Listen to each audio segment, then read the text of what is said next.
Dans un monde rationnel, banal et prévisible, rien n'est plus intriguant, rien n'est plus fascinant et angoissant que le sentiment de mystère qui nous envahit lorsque nous faisons face à l'inconnu. Décembre 1919. Un riche homme d'affaires disparaît mystérieusement. L'enquête s'annonce difficile. Qui est réellement Ambrose Small? On dit le Grand Theatre de London hanté. Quelle est cette force irrésistible qui harcèle les comédiens les soirs de première?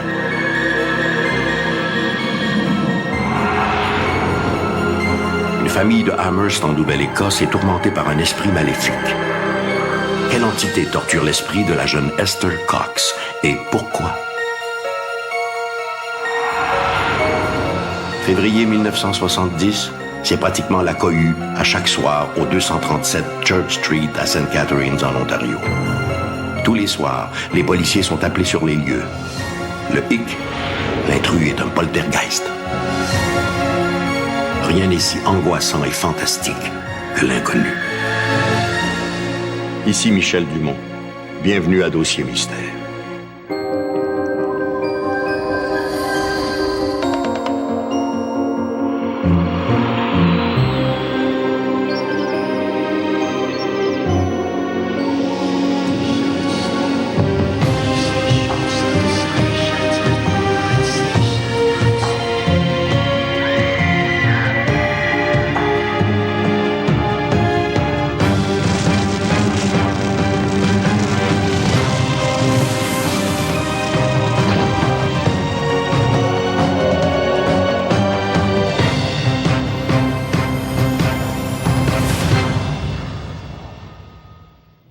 Disparaître sans laisser de traces.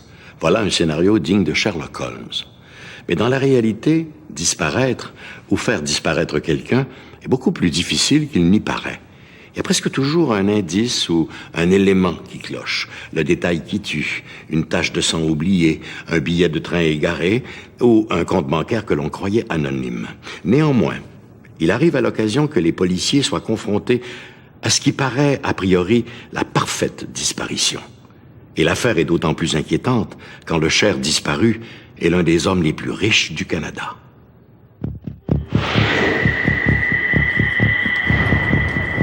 Adossé à l'un des murs extérieurs du Grand Opera House de Toronto, un homme d'affaires américain est impatient de régler ses comptes. Prenant une profonde inspiration, il s'engouffre résolument dans l'immeuble. À l'intérieur, une jeune femme vient de se lancer dans une conversation téléphonique interminable. L'Américain ruiné souhaite rencontrer le propriétaire de l'endroit, Ambrose Small, mais la jeune femme semble ignorer sa présence. Profitant de l'inattention de la jeune femme, l'homme monte l'escalier menant au bureau de Small. Yes, who are you? Mr. Small, you've never seen me before, but you've ruined my life! Let me speak! I've come from New York to tell you what I think of you, and you will listen to me! Ambrose. L'homme derrière le bureau ne peut s'empêcher de sourire devant la situation. Ce visiteur inopportun le prend pour Ambrose Small. Il se présente, John Doughty, le secrétaire particulier d'Ambrose Small. Il est tout à fait d'accord avec les propos de l'inconnu. Son patron est définitivement le plus beau salaud en ville. Indécis sur l'attitude à adopter, l'homme au chapeau accepte la main tendue vers lui. Ambrose Small va être épargné, du moins cette fois. Né en Ontario en 1863, Ambrose J. Small commence très tôt son ascension dans le monde des affaires. À 13 ans, embauché comme plongeur au luxueux Warden Hotel de Toronto, l'adolescent commence à faire des petits boulots plus ou moins illicites pour ses employeurs. Small se montre particulièrement doué pour tout ce qui touche la tenue de livres. Il devient vite l'intermédiaire numéro 1 entre les plus riches joueurs de la ville et leurs bookmakers. À la même époque, le jeune Small se déniche un second emploi comme ouvreur au Grand Theatre. Et rapidement, il passe d'ouvreur à responsable de la programmation et n'hésite pas à mettre à l'affiche des pièces jugées ouvertement scabreuses pour l'époque, telles que Bertha the Sewing Machine Girl. À cette époque, Ambrose Small était sans doute le plus brillant homme d'affaires canadien jamais associé au Théâtre national. Pour ses salles, il mettait à l'affiche les plus grands noms de la scène. Imaginez par exemple le théâtre de votre quartier mettant en vedette durant une même semaine des noms aussi prestigieux que Céline Dion, Elton John et Luciano Pavarotti. Small avait le flair pour deviner ce que les Canadiens désiraient voir, et cela lui assurait un incroyable succès. Avec les années, le petit plongeur du Warden se transforme en un redoutable homme d'affaires. Il fait bientôt l'achat d'un modeste théâtre dans la région, mais son rêve est d'acquérir le Grand Opera House de Toronto. Pour lui, il n'y a que le résultat qui compte. Small se montre un homme d'affaires dur et redoutable. Ambrose Small devient riche et puissant. Ses ennemis vont de pair avec ses succès. Il fréquente le monde interlope de la métropole et s'impose comme un habitué des champs de course. Tout le monde savait que Small était un joueur invétéré. Il lui arrivait d'aller jouer de l'autre côté de la rivière, en dehors de Toronto, là où, bien entendu, la police municipale n'avait plus aucune juridiction.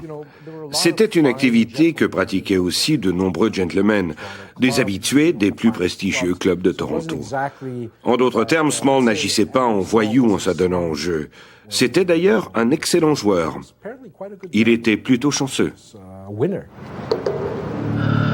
Son penchant pour les femmes est tout aussi notoire. On le voit aussi bien avec de jeunes starlettes qu'avec des femmes de petite vertu. Ambrose Small était un coureur de jupons notoire. Il faut se mettre dans sa position. Voilà l'un des hommes les plus influents du théâtre canadien qui côtoie chaque jour de jeunes choristes, souvent prêts à tout pour se faire une place dans le monde du divertissement.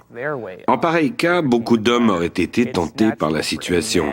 Ambrose Small, lui, n'a pas seulement été tenté. Il y a succombé sans retenue. À 39 ans, à la surprise générale, Ambrose Small épouse Teresa Corman, riche héritière des distilleries Corman. Teresa Corman est une femme éduquée. Elle parle 8 langues et parraine plusieurs organismes charitables. C'est une catholique dévouée, toujours prête à s'impliquer pour des causes humanitaires. Bref, tout le contraire de son époux, un protestant égoïste pour qui l'argent est la seule motivation.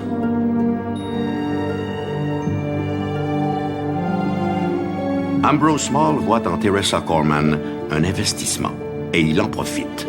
Grâce à l'argent de sa femme, il peut réaliser son rêve, acheter le Grand Opera House de Toronto.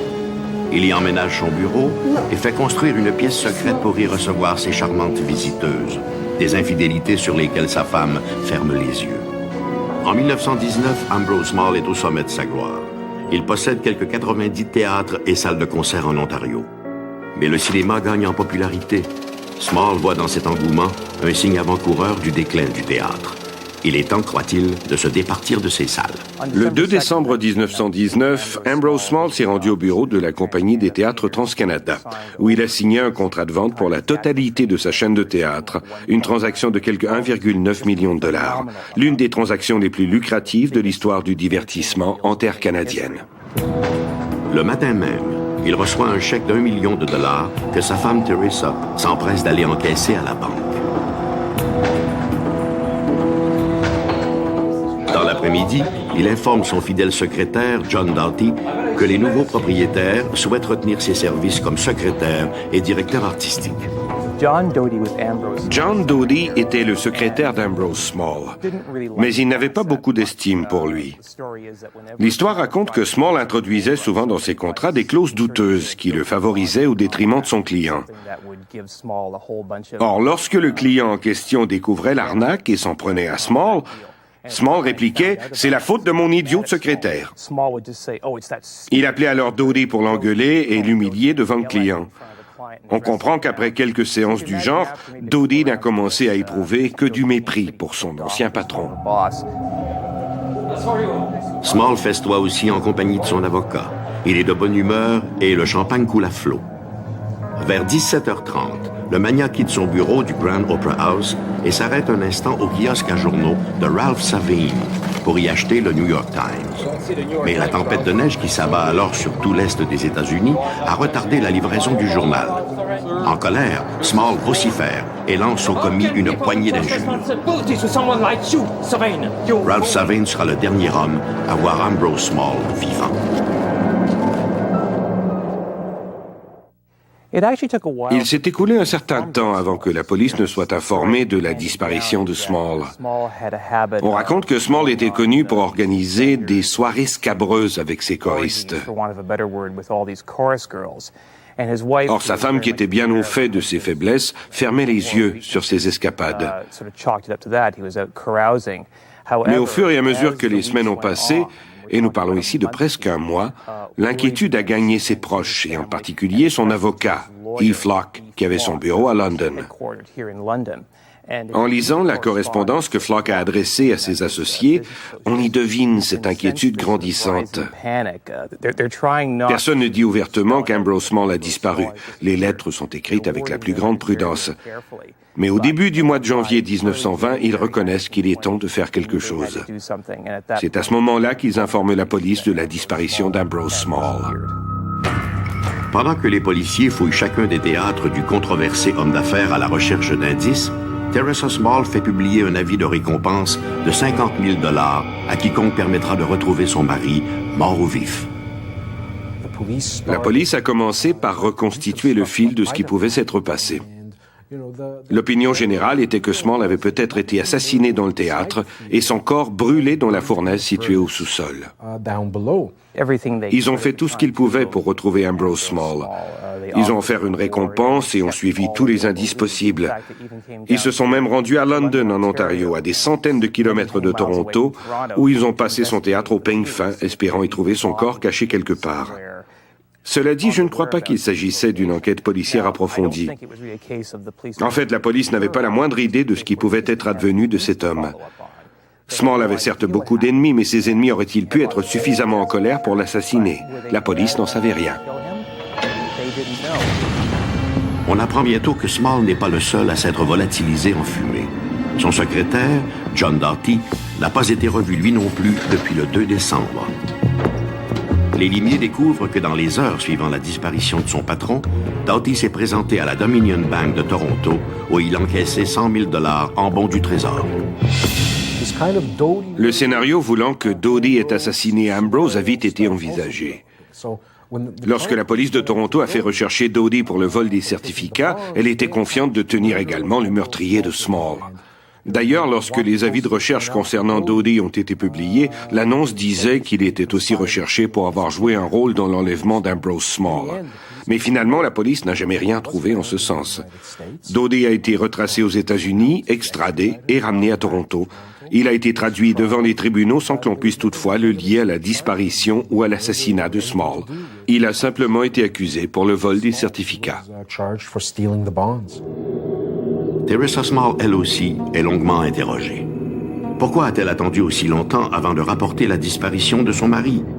Pressée de questions, elle avoue tout savoir des infidélités de son époux, lequel s'absentait fréquemment des jours durant sans la prévenir. Comment aurait-elle pu se douter, au soir du 2 décembre, qu'il en allait autrement? Après toutes ces années, rien n'a jamais été retrouvé. Ni ongles, ni os. Rien qu'on aurait pu associer à Ambrose Small. La police n'a jamais retracé Ambrose Small. Il n'a été déclaré mort qu'en 1924 et encore à cette époque, l'affaire demeurait ouverte. Elle est restée d'ailleurs jusqu'en 1960. À ce jour, cette histoire demeure l'un des plus grands mystères canadiens jamais résolus. Aujourd'hui, la disparition du magnat torontois reste aussi mystérieuse qu'aux premières heures. L'affaire a alimenté pendant des années la presse mondaine et judiciaire sans que jamais un seul nouvel indice ne vienne faire progresser l'enquête. Une affaire non classée qui va probablement le demeurer pour toujours. Une célébrité richissime qui disparaît sans laisser de traces, voilà qui peut alimenter les rumeurs les plus folles. Et les médias ne sont pas longs à ressusciter le spectre du cher disparu à la moindre découverte d'ossements suspects. Mais dans le cas de Ambrose Small, disparu en 1919, son spectre est peut-être beaucoup plus qu'une simple figure de style. En disparaissant dans le blizzard en cette fin d'après-midi de 1919, Ambrose Small, le controversé magnat du théâtre, était sans doute loin de s'imaginer que son histoire allait être digne d'une pièce d'Agatha Christie, aux grandes dames de tous les Hercule Poirot de Toronto. Mais sa biographie s'arrête-t-elle vraiment là? C'est soir de première au Grand Theatre de London, en Ontario. En coulisses, les comédiens récitent mentalement leurs textes pendant que les techniciens s'affairent aux derniers ajustements.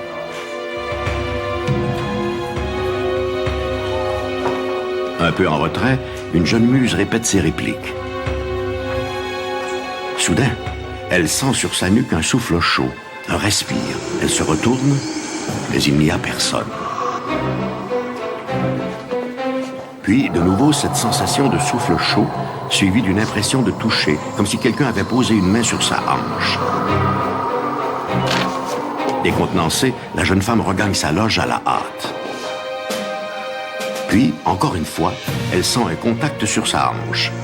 Baissant les yeux, elle voit distinctement l'ourlet de sa robe qui se soulève de quelques centimètres, comme s'il était tiré par une main invisible. La comédienne entend alors une voix d'homme qui lui murmure à l'oreille. Elizabeth. Elizabeth. C'est soir de première au Grand Theatre de London. Et s'il faut en croire la légende, le fantôme d'Ambrose Small sera sûrement de la distribution. Ambrose Small has disappeared. The owner of the Grand En 1919, un drame étrange s'abat sur le Grand Theatre. Ambrose Small. Ambrose Small has disappeared. Son propriétaire, un homme d'affaires riche et puissant, Ambrose Small, disparaît mystérieusement. Ambrose Small régnait sur tous les théâtres du sud-ouest de l'Ontario. À l'ouverture du Grand Théâtre en 1901, Small en était le propriétaire. Lorsqu'il a vendu son empire, il a encaissé son chèque et avec 100 000 $ en poche, il a disparu. On ne l'a jamais revu, sauf sous la forme d'un fantôme qui arpente les corridors du Grand Théâtre. Je ne savais rien de la légende du fantôme avant de commencer à travailler ici. Mais assez rapidement, je me suis documentée et j'ai colligé le plus de récits possibles à son sujet. Depuis qu'Ambrose Small a disparu, son fantôme a souvent été rapporté ici au théâtre. L'une des rumeurs les plus persistantes est qu'il ne rate jamais un soir de grande première, toujours assis dans son ancienne loge. Ambrose est généralement aperçu, ou prétendument aperçu, au balcon, situé juste là. À l'époque, c'était son siège favori. On raconte que le soir même de sa disparition, le 2 décembre 1919, Ambrose Small, ou son fantôme, aurait été vu. Le soir de sa disparition, le gardien du théâtre l'avait rencontré.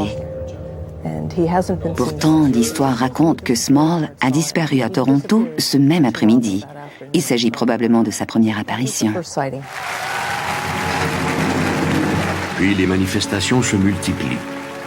En mai 1927, à la fin d'une représentation, l'actrice Beatrice Lillie croit reconnaître Ambrose Small. Celui-ci se tient au détour d'un corridor et lui fait signe de le suivre. Mais lorsque l'actrice s'approche, l'homme disparaît. Une autre histoire remonte à l'époque des rénovations du théâtre. Le fantôme aurait sauvé la Grande Arche, l'un des joyaux de ce théâtre, en provoquant la panne du tracteur chargé du déblaiement. On raconte qu'il ne restait que 2 briques pour soutenir l'arche quand Ambrose aurait occasionné cette panne. Les ouvriers ont alors réalisé la catastrophe qu'ils étaient sur le point de créer. Voilà comment a été sauvée cette magnifique arche qui se trouve au-dessus de nous. En juillet 1956, c'est au tour de l'actrice Charmian King de faire connaissance avec le fantôme d'Ambrose Small. Alors qu'elle s'apprête à quitter l'amphithéâtre, elle voit un homme qui se tient debout en haut d'un escalier. L'homme est diaphane, presque transparent. L'apparition est brève, mais suffisamment longue pour que l'actrice puisse détailler le personnage. Il s'agit d'un homme dans la cinquantaine, coiffé à la mode des années 1920 et portant une longue moustache. Lorsqu'on lui montre le lendemain une photographie d'Ambrose Small, Madame King est catégorique. Il s'agit bel et bien de l'homme qu'elle a vu. En 1960, durant une représentation du classique de Gore et Vidal, Visit to a Small Planet, les comédiens sont stupéfaits lorsqu'ils voient un siège du 4e rang s'abaisser tout seul, comme pour recevoir le postérieur d'un invisible spectateur. Puis, quelques minutes plus tard, le siège reprend sa position initiale. Je crois que le Grand Théâtre est hanté. Il y a tellement d'histoires qui ont été rapportées depuis son ouverture en 1901. Les apparitions d'Ambrose, rapportées aussi bien par des visiteurs que par des employés, sont si nombreuses qu'il est difficile de ne pas y croire.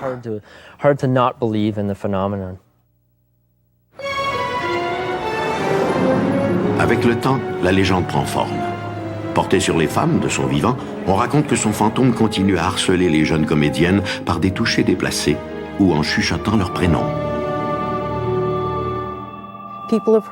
Les gens auraient entendu murmurer leur nom ou vu des apparitions, parfois de simples lumières ou des formes humaines. Ils auraient aussi senti une présence. Tout récemment, une comédienne a raconté qu'elle avait senti quelque chose glisser sous sa robe. Elle a fait comme si de rien n'était, et bien entendu, il n'y avait absolument rien. Pour elle, il n'y avait aucun doute qu'il y avait bel et bien quelqu'un à ses côtés. Bonnie Deacon, costumière au Grand Theatre, a rencontré le fantôme d'Ambrose Small à plusieurs reprises. Peu de temps après la mort de mon frère, c'était des moments difficiles. J'ai commencé à entendre mon nom, mais d'une oreille seulement. C'était un murmure très distinct. Bonnie, Bonnie. La première fois que je l'ai entendu, je n'étais pas trop sûre. Je me suis dit, peut-être est-ce moi qui imagine des choses. Puis, une semaine plus tard, j'étais avec 6 autres personnes. Mon nom a été murmuré encore. L'une de ces personnes m'a demandé « Mais qu'est-ce que c'est ça ?» Je lui ai demandé ce qu'elle avait entendu et elle m'a répété « Aujourd'hui, les manifestations fantomatiques du Grand Theatre font partie de son histoire. Les dirigeants et les employés en parlent ouvertement et avec un certain amusement. Il y a quelques mois, un groupe de touristes était de passage ici. L'un d'eux a décidé de défier la légende, voulant que l'on ne puisse pas prendre de photographies à l'intérieur du théâtre. Il a donc pris des photos qui apparemment se sont toutes révélées floues ou montrant une espèce de forme blanchâtre. Mais en dehors de cet incident, il n'existe que très peu de photos ou de films montrant Ambrose. Cette année, j'ai eu ma première expérience. J'étais dans le théâtre, près des salles d'habillage, et je regardais le spectacle. J'étais totalement absorbée par la représentation. Soudain, quelque chose a bougé du côté droit de la scène. J'ai regardé et j'ai vu une forme humaine, sans trait distinctif. Une simple forme qui a disparu aussitôt. Le Grand Theatre est un terreau fertile en événements étranges. Même aujourd'hui, lorsque les comédiens montent sur les planches, ils ont l'impression de jouer aussi pour ce spectateur invisible, désormais assis dans une loge dans l'au-delà. Disparition et réapparition, les deux faces opposées du mystère. Au-delà de ces curiosités inexplicables, le Grand Theatre reste un monument dédié à la mémoire d'un homme dont la vie, et apparemment la mort, demeure digne d'un drame shakespearien. Un homme qui aurait pu faire sienne la célèbre maxime du dramaturge anglais « Être ou ne pas être ?» Voilà la question.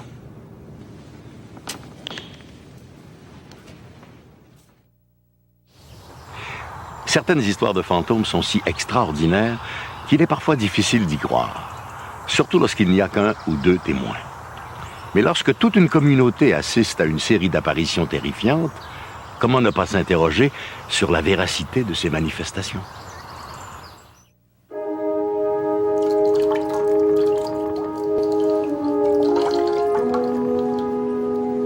Dans la soirée du 4 septembre 1878, 2 sœurs, Jane et Esther Cox, se préparent pour la nuit.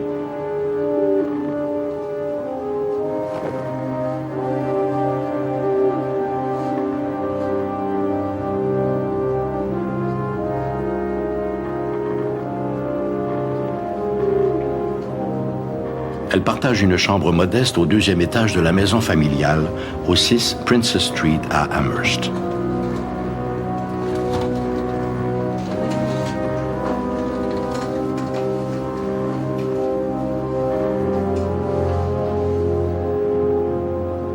Jane s'endort rapidement, mais Esther, sous le choc d'une récente rupture, broie du noir.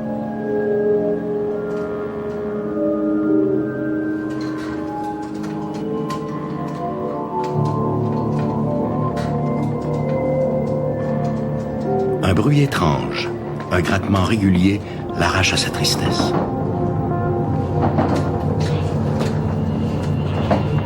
Jane, réveille-toi, murmure-t-elle à sa sœur. Écoute.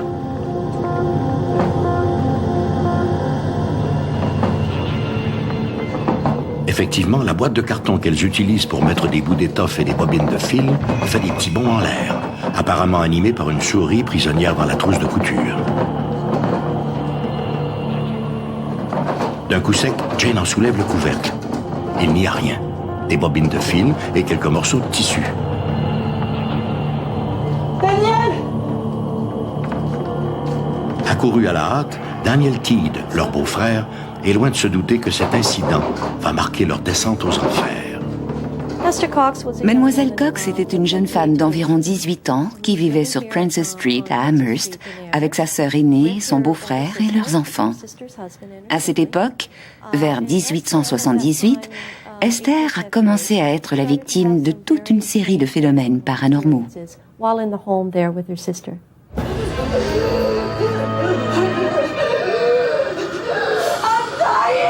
Le lendemain, le 5 septembre, quelques minutes après s'être mise au lit, Jane est réveillée par les cris d'Esther. Prise de tremblement, Esther ne cesse de répéter « Je meurs, je meurs ». L'état d'Esther a de quoi inquiéter.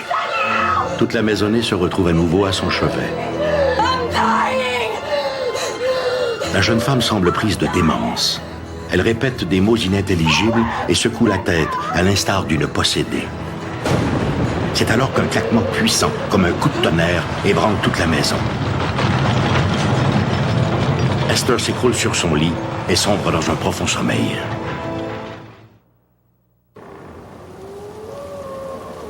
Quatre jours plus tard, alors que les récents incidents sont presque oubliés, c'est au tour de la literie de faire des siennes.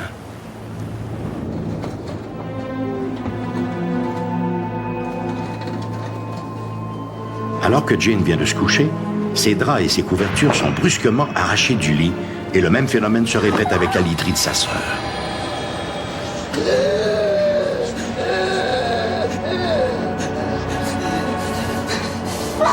Esther, prise de convulsions, est en transe. L'inquiétude règne dans le petit cottage de Princess Street.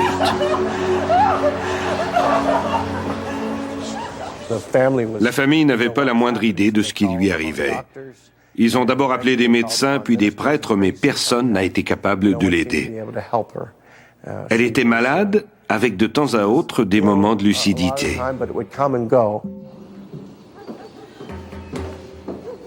Demandé le lendemain, le médecin du village, le docteur Carreet, examine Esther, toujours alitée et fiévreuse. Il croit à une légère dépression nerveuse. Mais la santé de sa patiente l'étonne moins que son oreiller tiré par une main invisible.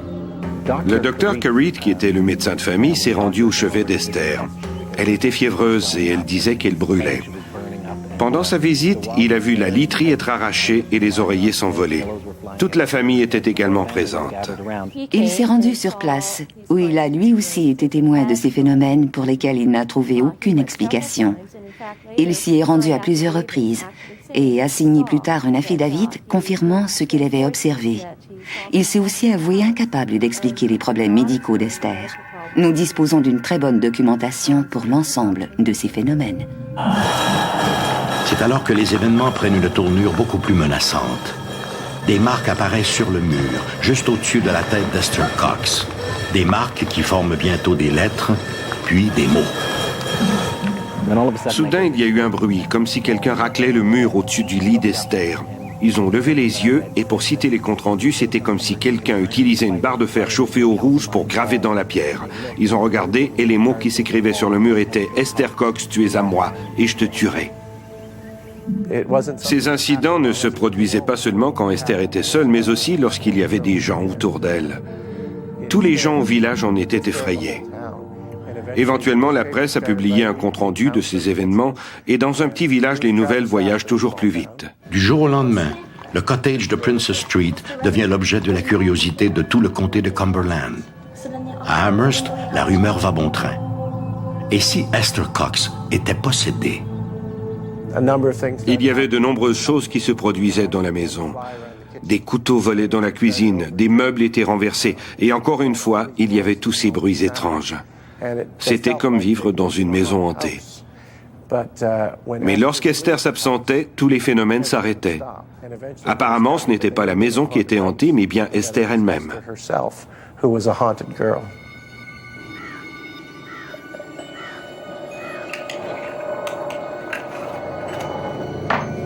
Ne dit-on pas qu'un prêtre méthodiste, venu chez les Cox pour y prier, aurait vu un seau plein d'eau bénite se mettre à bouillir en présence de la jeune femme?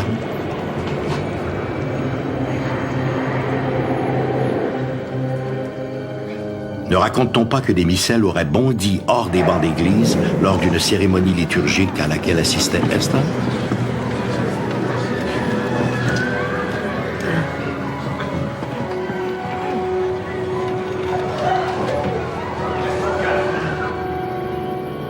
Graduellement, l'état de santé d'Esther s'est détérioré. Pour son bien-être, sa famille décide de l'envoyer pendant 2 semaines chez une autre de ses sœurs à Sackville, au Nouveau-Brunswick. Durant toute sa convalescence, aucune manifestation insolite n'est rapportée ni à Amherst ni à Sackville. L'optimisme renaît. La maladie d'Esther Cox aurait-elle eu raison du malin?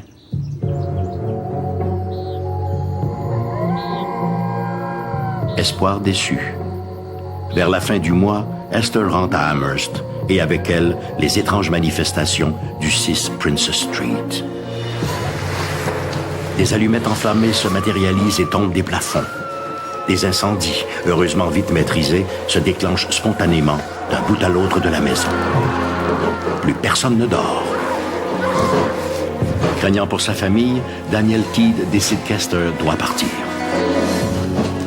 Il était devenu dangereux d'héberger Esther. Des feux s'allumaient spontanément, des couteaux volaient dans tous les sens, et il y avait 2 jeunes garçons qui vivaient avec eux. Elle a donc déménagé chez monsieur et madame John White. Celui-ci s'absentait souvent pour aller travailler à son saloon, laissant Esther seule avec sa femme. Éventuellement, des choses ont commencé à se produire. Alors qu'Esther lavait le plancher, par exemple, la brosse qu'elle utilisait a disparu pour retomber presque sur leur tête. Chassée, Esther retourne vivre sur Princess Street. Son retour est de nouveau marqué par le déclenchement de nouvelles manifestations, maintenant rapportées par tous les journaux de la Nouvelle-Écosse. Walter Hubble a appris l'histoire d'Esther Cox, probablement par le biais des journaux. C'était un acteur populaire, originaire des États-Unis, et il voulait voir de lui-même ce qui se passait. Walter, qui ne devait demeurer à Amherst que quelques jours, s'est arrangé pour habiter avec la famille. Il a donc vu tous ces phénomènes se produire autour d'Esther. Peu à peu, il a réussi à convaincre la famille de les laisser organiser un spectacle itinérant où Esther pourrait exhiber ces étranges phénomènes sur scène. En secret, Walter Hubble espère que l'invisible compagnon d'Esther manifestera son courroux devant des salles bondées de spectateurs. Plus d'une fois, les spectateurs ont été déçus parce qu'il ne se passait rien. Mais en d'autres occasions, ils ont entendu les coups frappés et la seule idée que ces choses étranges arrivaient à Esther alors qu'elle était sur scène les enthousiasmait. Hélas pour lui, l'entreprise se révèle un fiasco.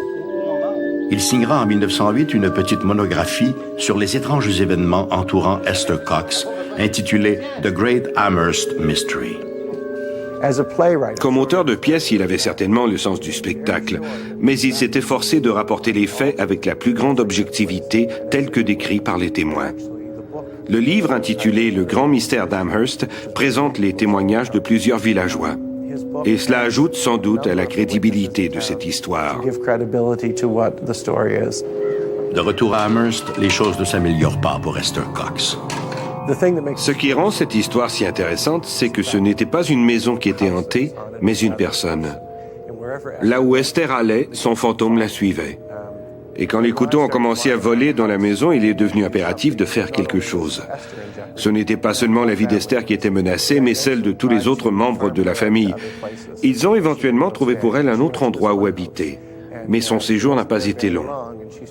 Alors qu'elle nettoyait les tables, un incendie s'y est déclaré. Éventuellement, Esther a été accusée d'être responsable de cet incendie et a été envoyée en prison. Esther a été condamnée à 4 mois de prison, mais elle a été libérée après seulement 1 mois pour bonne conduite. Et peut-être aussi à cause de la pitié qu'éprouvaient les gens qui croyaient à son histoire. Durant son incarcération, un homme de Springdale a commencé à la fréquenter et à sa sortie de prison, elle l'a épousé. Esther Cox convolera en juste noces avec le dénommé Adam. Étonnamment, la cérémonie nuptiale coïncidera avec la fin du fantôme de Amherst, qui pendant près de 2 ans a fait de la vie d'Esther et de sa famille un véritable enfer. Après cela, le fantôme a disparu. L'affaire s'est arrêtée aussi spontanément qu'elle avait commencé. Le grand mystère de Amherst fait maintenant partie de la culture populaire. L'histoire d'Esther Cox a fait l'objet de plusieurs pièces de théâtre, d'un roman et a servi de canevas à de nombreux scénarios de films. Avec les années, il est devenu difficile de tracer une ligne entre les événements réels et ceux embellis par la rumeur populaire. Preuve qu'une bonne histoire, tout comme certains fantômes, ne disparaissent jamais totalement. Pour les spécialistes, il y a 2 catégories d'histoires de fantômes, celle des hantises et celle des poltergeists. Dans le cas des hantises, les lieux sont au centre des manifestations. Dans les cas de poltergeist, ces phénomènes se produisent plutôt dans l'environnement d'adolescents aux prises avec de sérieux troubles émotifs. Ces jeunes agissent comme s'ils étaient l'agent du poltergeist. C'était vrai pour la jeune Esther Cox. Ce fut vrai aussi pour un jeune de St. Catharines en Ontario, Peter.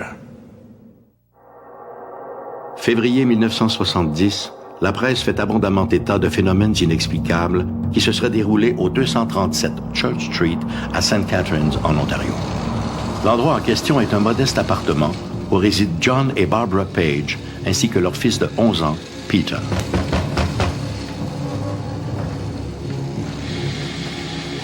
Quelques jours auparavant, c'est le constable Robert Crawford qui a été le premier policier à se rendre chez les Page pour dresser un rapport des événements qui s'y seraient déroulés. En 1970, alors que j'étais policier pour la ville de St. Catharines, j'ai entendu certains de mes collègues que je connaissais bien raconter qu'ils avaient été appelés dans une maison où les meubles bougeaient tout seuls. Selon le rapport de police, cela aurait commencé par des grattements et des coups frappés dans les murs.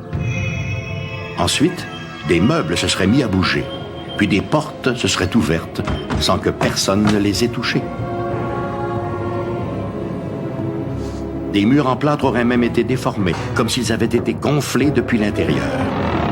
Les Page semblaient être confrontés à un véritable cas de poltergeist. Un poltergeist, faut-il le rappeler, ne se manifeste pas par des apparitions. Un poltergeist est un esprit dont la présence n'est connue que par ses effets. Des effets bruyants et dérangeants. Jusque-là, d'expliquer les Page, ces manifestations n'auraient sans doute pas nécessité l'intervention de la police. Mais maintenant, depuis quelques jours, leur fils est devenu à son tour la victime de ces forces invisibles. À en croire Barbara Page, son fils aurait été frappé par des objets lancés par une entité invisible. Il aurait aussi été poussé hors de son lit par des forces inexplicables.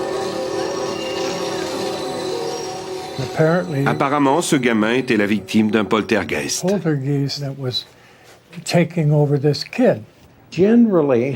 Généralement, on retrouve au cœur de ces affaires un adolescent, ou pour être plus précis, un préadolescent, garçon ou fille.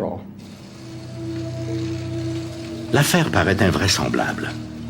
Mais les Page ne sont pas les seuls à témoigner de ces manifestations. Un prêtre catholique, le père Stevens, présent au moment de la visite de l'agent Crawford, jure qu'il a vu lui aussi plusieurs de ces phénomènes, dont le lit du jeune Peter qui aurait été poussé au milieu de la chambre, mu par quelques forces mystérieuses.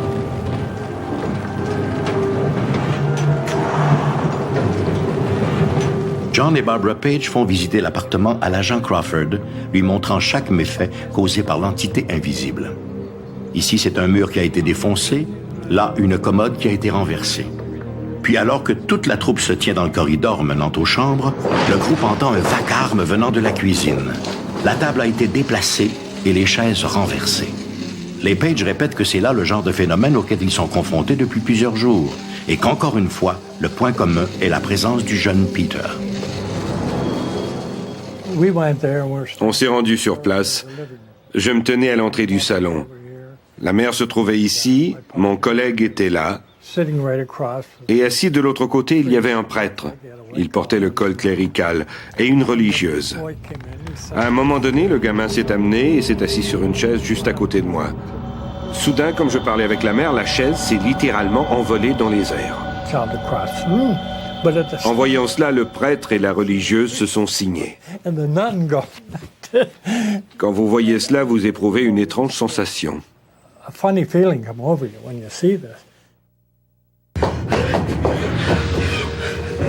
Le 7 février, vers 22h, l'agent Crawford retourne au 237 Church Street. Dans l'escalier, il est interpellé par une femme visiblement en état de choc. Celle-ci lui raconte qu'elle revient de l'appartement des Page, où elle a vu un lit qui flottait littéralement dans l'air. Le policier se dirige directement vers la chambre et ce qu'il y voit le laisse pantois. L'une des extrémités du lit se tient à 60 cm du sol. Il n'est soutenu par aucun objet ou support. L'agent Crawford n'en croit pas ses yeux. Il s'agit d'un cas extraordinaire et bien documenté de hantise. Ce qui a été rapporté dans cet appartement est tout à fait surprenant. On a les rapports des policiers, et en plus des 3 ou 4 constables, on compte parmi les témoins un avocat et un prêtre venu là pour y pratiquer un exorcisme. Tous ces gens ont été témoins de phénomènes semblables à ceux décrits dans le film L'Exorciste. Dans les jours qui suivent, au moins 5 autres policiers de St. Catharines vont être témoins d'événements étranges au 237 Church Street. Toutes ces manifestations semblent tourner autour du jeune Peter. Je pense que les enfants ont l'esprit plus ouvert que les adultes. D'ailleurs, le phénomène des poltergeists est généralement lié à des adolescents, en fait beaucoup plus qu'à de jeunes enfants, à cause des nombreuses transformations auxquelles ils font face tant sur le plan psychologique que physique. À la fin de la journée, le jeune Peter, qui vient tout juste d'entrer à la maison, est stupéfait lorsqu'il voit un journal flotter littéralement dans les airs. Le journal reste suspendu quelques secondes, puis il est violemment projeté en plein visage du garçon. Les parents étaient inquiets pour la sécurité de leur fils. Le père craignait aussi que son nom soit publié dans la presse et que son garçon devienne l'objet de moqueries à l'école. Les craintes se matérialisent. Le journal local, The Standard, tire sur 5 colonnes la manchette qui déclenche un véritable cirque médiatique. Des 4 coins du pays et même de l'étranger, des dizaines de journalistes, d'experts ou de simples curieux téléphonent aux autorités. Tous veulent en savoir davantage sur ces phénomènes inexplicables. Ils ont tout fait. Ils ont contacté des gens de l'environnement et d'autres experts qui ont testé le sol et tout le reste. Ils ont tout fait pour essayer de trouver une explication à ces phénomènes. Personne ne sait exactement ce qui provoque ces manifestations. 6 manifestations il y a, bien sûr. Nous avons de nombreux rapports et même des films montrant ces phénomènes qui se produisent en de très rares occasions. Ces occasions sont spontanées, sporadiques et donc impossibles à reproduire en laboratoire. Pour les Page, la situation devient insupportable. Si les médias ont respecté jusqu'à maintenant leur anonymat, il en va autrement dans leur quartier, où ils sont connus. À l'école, le garçon est victime des railleries de ses compagnons. L'affaire n'a que trop duré. Vers la fin du mois, les Page quittent St. Catharines pour aller loger chez des parents à Montréal. Durant leur séjour, ils n'observeront aucun phénomène particulier, ni en présence de Peter, ni en son absence. Lorsqu'ils reviennent dans leur appartement de Church Street, tout semble être définitivement rentré dans l'ordre. Ces étranges manifestations, qui pendant des semaines leur auront empoisonné l'existence, semblent bel et bien terminées. Les Page ne rapporteront aucun autre incident insolite. Dans ma vie, j'ai été impliqué dans bien des affaires, mais jamais rien de semblable. Ni avant, ni après. L'histoire d'Esther Cox et celle du poltergeist de St. Catharines nous interroge non seulement sur la possible existence de l'au-delà, mais aussi sur la véritable nature de l'homme. Si ces phénomènes sont, comme certains le croient, des manifestations d'esprits désincarnés, que cherchent-ils? En revanche, si ces phénomènes sont le produit inconscient des victimes, par quelle gymnastique ces jeunes esprits parviennent-ils à bouleverser leur environnement par la seule force de leur pensée? Rencontres insolites, disparitions mystérieuses, faits étranges, légendes fabuleuses. Quelqu'un pourrait peut-être nous révéler enfin la vérité cachée derrière ces mystères extraordinaires. Et peut-être que cette personne, c'est vous.